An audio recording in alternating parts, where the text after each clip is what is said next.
Welcome to Hashtag Trending, the weekend edition. I'm your host, Jim Love. A lot of people have asked me about the former IT world. Could it be revived? Well, I'm not sure. Even if there were potential partners and purchasers, I've personally offered to support any person or group that would like to do that. But why didn't we revive it? Well, let's speculate. One reason might be, let's say hypothetically, if there were some company like a foreign competitor that laid claim to some of your trademarks for that organization, and their claim could be totally bogus. You could sit in a lawyer's office, they could tell you there's no way they're going to enforce this, but that's enough to scare investors away. A big company with access to one of Canada's largest legal firms, big legal budgets. So not only in this case would you be trying to face the challenge of trying to revive a publication in a difficult time, if that happened, you'd be facing thousands and thousands and thousands of dollars in legal fees and delays.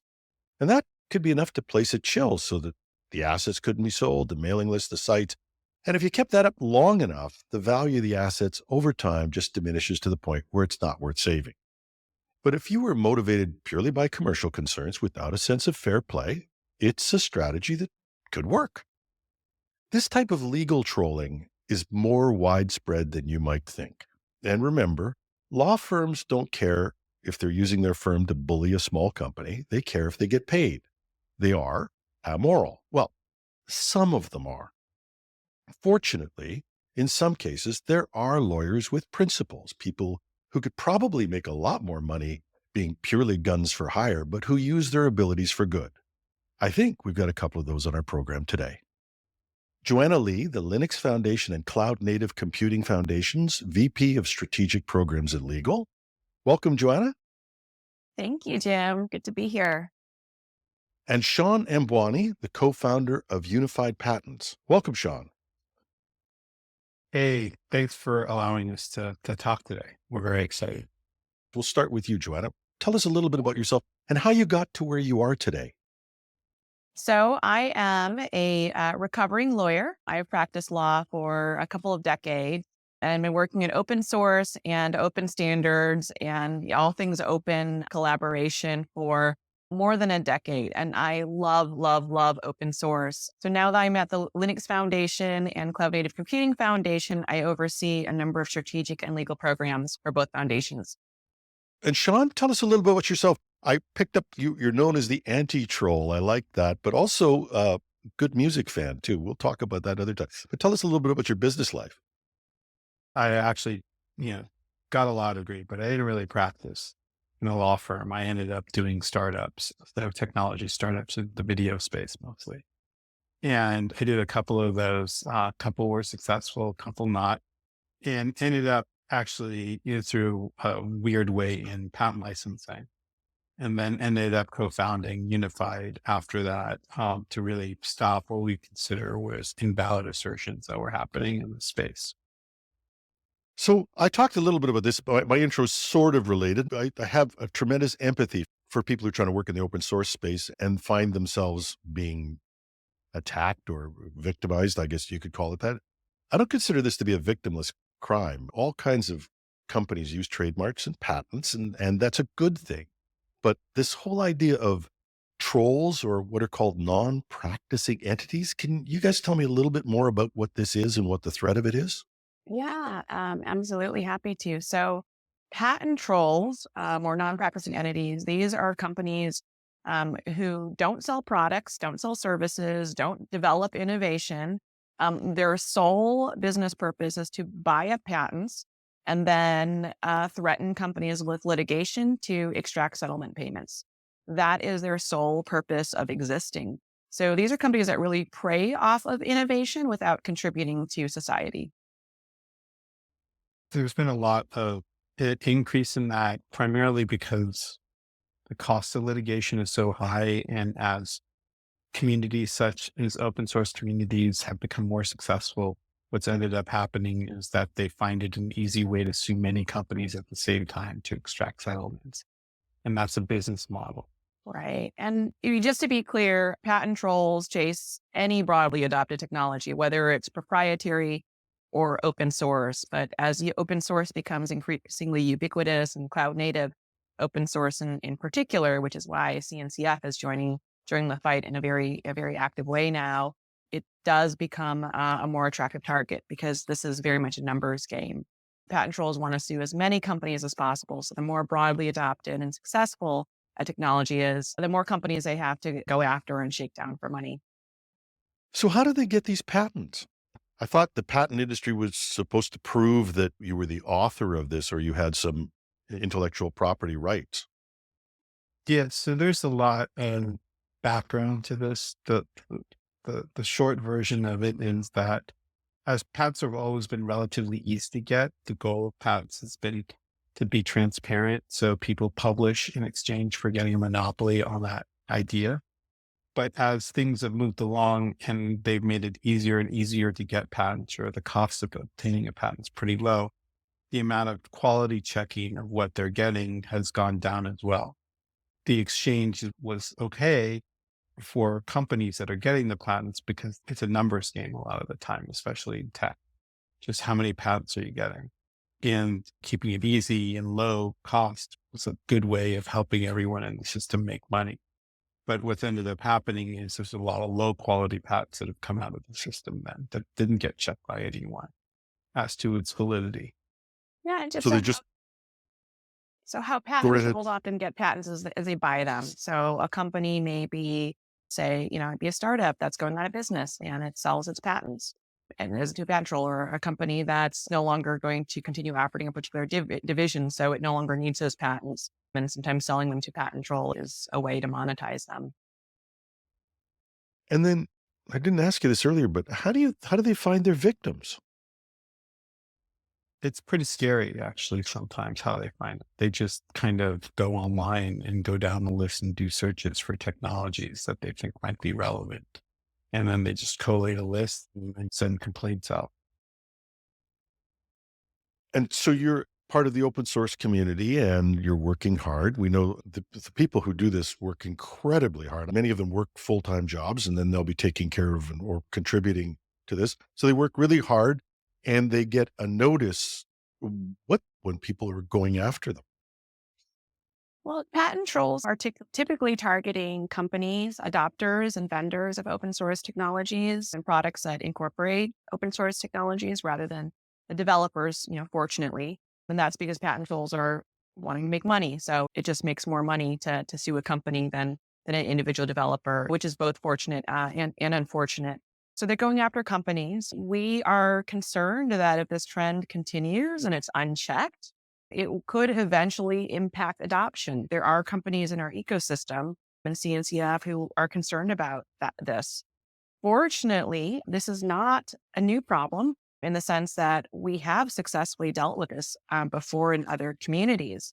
So the Linux Foundation, together with Open Invention Network, Microsoft, and Unified Patents in 2019, formed a partnership and created the open source zone. So Unified's open source zone, which means a zone of technology area that Unified protects through a variety of patent deterrence strategies and tools.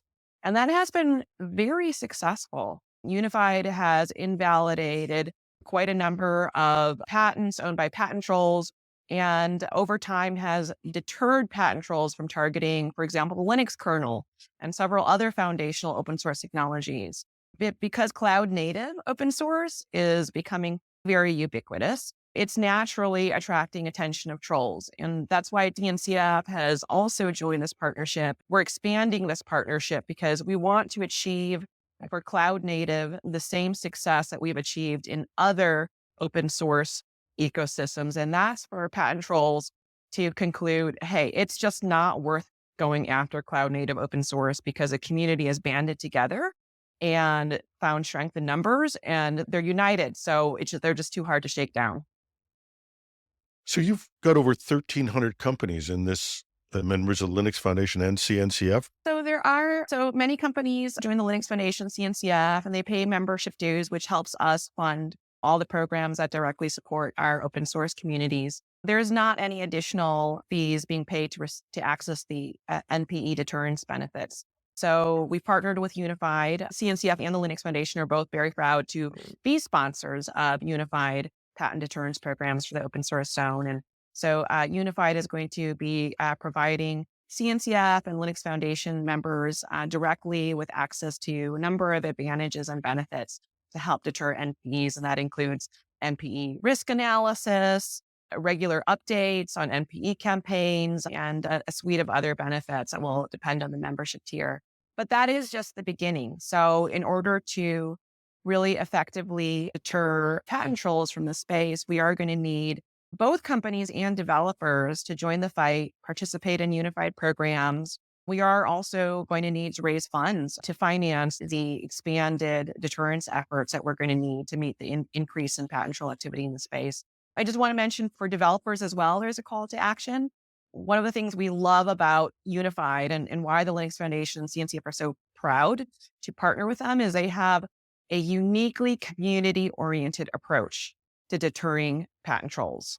There is a variety of community-oriented programs that really help the ecosystem find strength in numbers in a coordinated defense strategy in countering trolls. And one of those community-oriented programs are crowdsourced prior art contests. So prior art is basically showing evidence that an innovation existed and was publicly known before the patent application was filed. And if prior art exists, that means that the patent to innovation wasn't novel or non-obvious. And those are requirements for a patent. So when you show that prior art, it helps demonstrate a patent's invalidity. And for a patent troll, that means taking away their weapon or at least significantly reducing the scope in which they can use that weapon. So Unified hosts crowdsourced prior art contests where any technologist can contribute evidence of prior art for an opportunity to win a cash prize. So you can win a cash prize, have some fun, and be a hero in this fight by demonstrating prior art. And the results are published on Unified's website, so it benefits the entire community. So any company that receives a cease and desist letter from patent control can go to Unified's website and say, hey, actually, I don't think your patent's valid because there's published prior art on this. So what does this thing prior art mean? Bearing in mind, most of my audience is technical. What does that mean? I have an idea, proof that your idea was there, but what forms does that take? Sean? Yeah. So there's all kinds of different ways you can show it. Usually it's done through patents. Sometimes it's done through what they call non-patent literature.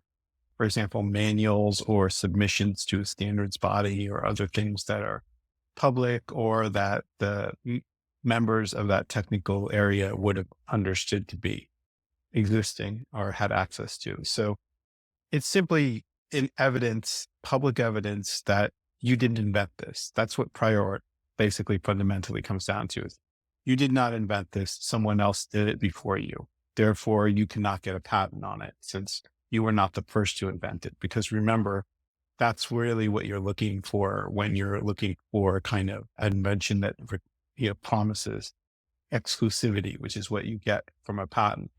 You have to be the first person in the world to have come up with this idea. I got to ask this. There's always these stories of, the telephone wasn't really invented by so-and-so, but somebody raced to the patent office. That's not true then. If you invented something earlier and you can prove it, the patent. Yeah. And I'm not asking If for you legal advice, but Yeah. If you can show anywhere in the world that someone came up with that idea before you cannot get exclusivity on it. I mean, it doesn't mean someone else can get the patent. It just means that you can't get it and can't keep it. But, generally speaking, Jim, that is not a cheap thing to prove a lot of the time. Right. In order to get that done, you have to go to the patent office or you have to do it in court. Court is extremely expensive. You have to go through the trial and everything else. And you got to show to sometimes a bunch of lay people why this patent's invalid, which is not an easy thing to understand for anyone, even a lawyer. If you look at a patent, they're indecipherable sometimes, if you're not familiar with the area. Alternatively, if you go to the patent office to try to invalidate or show that a patent's invalid, so they shouldn't have gotten issued, that can take hundreds of thousands of dollars and take years to figure out too. For someone to get sued, though, you don't have that time or that money a lot of the time and resources. So that's really what these NPEs or trolls play off of a lot of the time is the cost of all this litigation, the cost that it involves having to fight these things for a lot of companies is just economically unreasonable or just not feasible. And it's a bad business decision to fight a lot of the time. It's better just to settle. And they feed off of that because if I can settle with, make 100K from 1,000 companies, that's a lot of money. So imagine 100 companies all getting sued, and that would be a low number in an NPE campaign. But imagine 100 different companies getting sued by a patent troll. And the patent troll and the cost of litigation, for each of these 100 different companies are all paying, they have the choice to pay their lawyers, to do prior art searching, to gear up for litigation, et cetera, or they can just hand over their lunch money to the schoolyard bully and make them go away, right? Now, imagine if these 100 companies band together, pool their resources, and fund invalidity proceedings or other deterrence efforts through Unified. Now, that means that effectively they're only paying a fraction of the costs to fight this patent trolls campaign. And with an ally, Unified, that has a tremendously high success rate. So Unified has a more than 90% success rate in invalidity proceedings against trolls. So again, the power of community, when companies are coming together, when they're working together, when they're uniting their resources, when they all get together and say, hey, we're not going to let this troll bully us, we are going to fight this fight effectively, it's so much more powerful than when the companies are all acting in isolation, having to foot all the expenses themselves and negotiate without allies.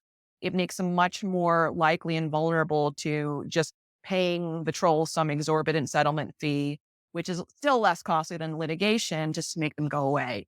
And so that's why the community banding together and participating in these programs of Unified, it really disrupts the economic model that enables trolls to prey on innovation. So just as a point of curiosity, when you go to invalidate these patent claims, do you have to go to court, or how do you handle that on behalf of 100 people? Well, first of all, one of the nice things about the US legal system is there's a lot of transparency in it. So if you do file a challenge, you can file challenges for invalidity in two major places. And then there's other strategies as well, as Joanna mentioned. The key thing is you can file in district court to invalidate. It's usually part of a trial. Those can be expensive, in the millions of dollars in some cases, to go all the way to adjudication. So for a lot of people, if that's just unreasonable, there's no way. The other way is administrative side. You can go to the USPTO and do various processes there to do the same thing. Both of these are fully public. So the declarations and everything that's shown, anyone can rely on them later. They can see those things, which is great. But, it takes a long time to get through, and there's appeals and all kinds of other things, and it can end up being very messy. And then the other way that Joanna mentioned that we do is patrol and other things where we essentially just publish prior art to the web. And so that's not actually invalidating the patent, but simply showing kind of from a point argument perspective that this patent's invalid. And so people don't have to spend legal resources to prove that over and over again. They can just go there and say, this is easy evidence, and it gives leverage to them, but also decreases the leverage the other side has. Because people will say, well, your patent's not valid, so I'm not willing to pay very much money. And the NPE is going to have a much harder time kind of justifying any settlement amount that they might come up with, which decreases their profitability. Ultimately, the goal here is not to end the ability for people to assert patents. The goal here is simply to lower the cost of challenging bad patents in the first place, so that people do not invest in purchasing those and asserting them. Because a lot of the time, what's happening is NPEs need patents that are broad so they can go after as many companies as possible. The broader the patent, oftentimes the more likely it is to be invalid, because it covers real estate that simply wasn't part of the original invention, but they want to cover it for very strategic reasons. And so then you have a very broad patent. Great, it goes after a bunch of companies, but oftentimes the broadness of it makes it inherently invalid in a lot of cases. I mean, it's been traditionally prior to a recent enactment in Congress about 10 years ago, patent troll issue was getting a lot worse. And then they instituted some changes that have brought it down to a more manageable level, but it's still very large. About 85% of all the assertions that occur in the tech space are patent troll related. So a huge percentage, because the economics are still there for them to make money off of it. That's simply the reason why they do it. You have an unlimited supply of patents out there. So it's like an ocean of patents you can choose from. The question is just, do you think you can get a return? Without us or something like us, it just means that probably there's just going to be more assertions because there'd be more profitability. And, ultimately it's an ecosystem, like any ecosystem where you have kind of wolves and deer or some other thing like that. If you have too many deer that are grazing and there's no wolves, what ends up happening is the ecosystem, there's a die off because there's going to be another solution to the problem. Tech companies would go to Congress or find other ways to deal with it if it was a massive train, which is what I would expect. If they assert this patent and you can't afford to defend it, do you just, You settle. what do you do? Your No, you idea? settle. You settle? No, you settle. I mean, that's generally the choice that you have in most cases. Right. Meaning you pay the patent troll to not litigate. Does Yeah. anybody just ever walk away from the tech and say, to heck with it? I mean, it's hard to know sometimes because it's hard to prove a negative. There are definitely technology areas that are harder for small companies to enter because the cost of entry is so high and the licensing issues associated with it are so high. That's definitely been the case. And then there's examples where there's kind of low barriers to entry for various strategic reasons. One great example is Tesla. Tesla has used a great supporter of open source traditionally in a lot of their technologies. But just in the automotive space, about 100 years ago, there was a ton of litigation in automotives. And they all kind of reached a detente at some point to not sue each other because they thought it was kind of unproductive, I think, in the end to their goals. So they kind of made a non-aggression pact between all of them. I don't think there's anything formal. It's just kind of like, you don't sue me, I won't sue you. You guys do whatever you want on the production side. And that allowed Tesla to kind of grow into the car manufacturer it is because simply the other car companies were comfortable with a new entrant coming in and not just suing them for patent infringement because that wasn't the industry standard. Open source is a direct result of a lot of the licensing issues, in my opinion, that have occurred in the past in tech. The idea of having a transparent kind of mechanism to transport source code, understand the architecture, and be able to innovate on top of it is a direct result of all the IP licensing issues that have surrounded other technologies in the past that have made it difficult for people to be able to communicate these things, kept them as trade secrets. They made it hard for innovation really to flourish. You've had a tremendous success rate at this. When you entered the game, does anybody say, I'm out of here. I'm not going to fight you on this one? Yeah, it happens all the time. We get settlements from companies, NPEs that literally, and this is our only model for getting settlements, is we tell them, listen, if you don't give us a free license for all our members, we're going to have to kill this patent.